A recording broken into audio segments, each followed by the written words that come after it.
In the build-up to the 2015 general elections, President Mohammadu Buhari was seen by many Nigerians as the hope of the masses due to the prevailing circumstances. The Nigerian economy is in deep trouble. His administration had barely settled down when both inherited and new challenges began to take their toll on the nation. Nigerians, in their assessment, say the outgoing administration had its good, the bad, and ugly times. While some were quick to knock the presidency in some areas, others applauded the government. When you score him on infrastructure, provision of critical infrastructure, we talk in terms of the completion of the second Niger Bridge, we talk in terms of some critical road infrastructure in different parts of the country. I think they've done passably well.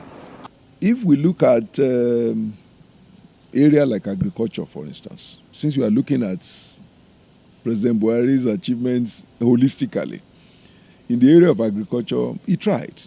If I'm to score him, I will score him above 70%. We may not be feeling the impact immediately, but on the long run, if not for the Fulani herdsmen, banditry and everything, Nigeria will have gone to another level in the area of agriculture. The state of security of the country is another major thorn in the flesh of Buhari's administration, despite series of policies to tackle the menace. The Boko Haram crisis, herdsmen clashes, IPOB agitations, kidnappings and killings, to mention but a few, remain the nightmare of Nigerians and have marked it down. The Fulani herdsmen crisis.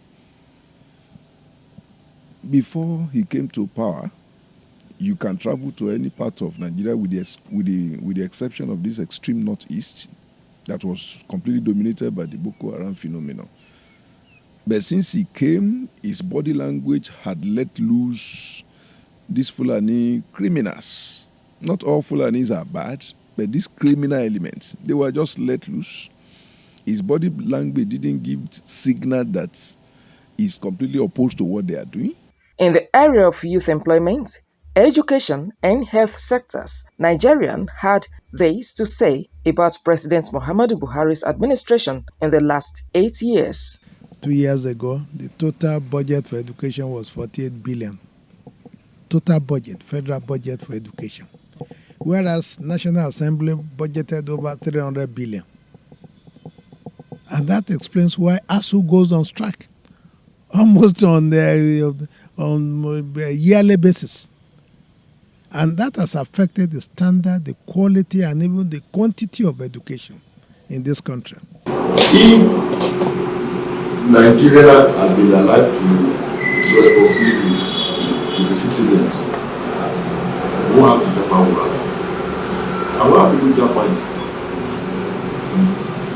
Unemployment, underemployment, and there may be the basic things we need to live a good life. It was too tentative on so many things. They were not too sure. It wasn't too sure-footed on so many areas. You know, of course, leaders make mistakes, but when you err on the side of not taking action, indeed, remember during the COVID-19, virtually Nigeria had to beg for the president to speak to them. You know, one of the things a leader should do is to inspire hope and believability in himself and his government. The incoming administration is probably becoming the hope of the nation, as some are of the opinion that different approaches to addressing the present condition of the nation may be the answer to solving its various challenges. I have studied the programs of the Lagos state government for years, even before he became the governor of Lagos State. And I knew he had a 50-year plan for Lagos State, which other governors are following. Today, Lagos is about the 6th largest economy in Africa. So he has done a lot with that experience, with the fact that he understands the country more than the average Nigerian. I believe strongly he will do very well. Meanwhile, the president has apologized to Nigerians who are in one way or the other hurt by his policies. But for Nigerians, The incoming administration must build on some of Buhari's policies and improve where necessary. Omorinola, Hungbeji, OSRC News.